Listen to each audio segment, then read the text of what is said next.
بسم الله الرحمن الرحیم. این همون کفتر 25 روز پیشه که برای تو فیلم مرحله اول کپکشو گرفتیم. 25 روز بعد که امروز 30/5 من اون پراشو کندم، اون 10 تا پر باید اینجوری در اومده باشه. اگر با دون بالانس رفته باشید و دون خوب فقط داده باشید، پر به این تمیزی، به این شیکی در میاد بدون خرابی و همه پرا عالی، یه اندازه خوب در اومده. پر ما بهش میگیم این پر الان چنگ شده، یعنی هم اندازه این پرا شده، هم اندازه.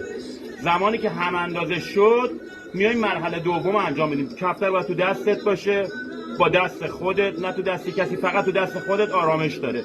میگیریش کفتر رو و کپکش میکنی به این صورت. این بزرگار اول میکشی، این کفتر 2 ساله است. بزرگار که کشیدی پشت پر رو میکشی، کفتر 2 ساله است، پشت پرها رو میکشی، همینقدر کافیه.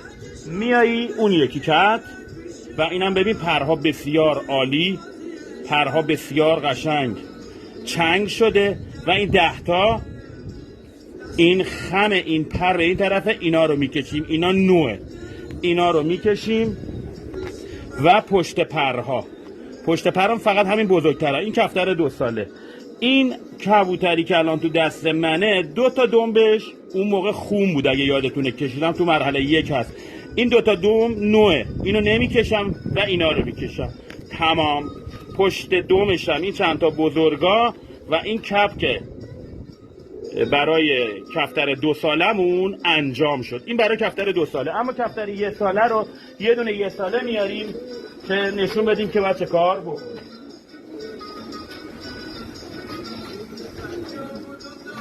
اما اینم میاریم برای کفتر 1 ساله و نشون میدیم که باید چه کار بکنیم. این کفتر دوباره 10 تا پرش، 10 تا پر این کبوتر الان به این صورت چنگ شده.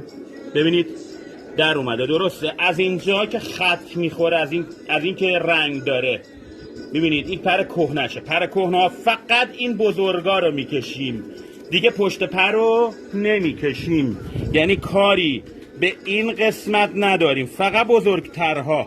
این بزرگا رو میکشیم و بزرگای این طرفو، اینم بزرگای این طرف. تمام. و میاییم دومشو میکشیم، دیگه به کار به پشت دومیان نداریم، فقط خود دوم. اینم خود دوم و تمام. این کفتر 1 ساله و زیر 1 سال شد، اونم کفتر 2 ساله شد. یا علی مدد، موفق باشید. ان شاءالله که سال بسیار خوبی داشته باشید برای همه اشباز ایران.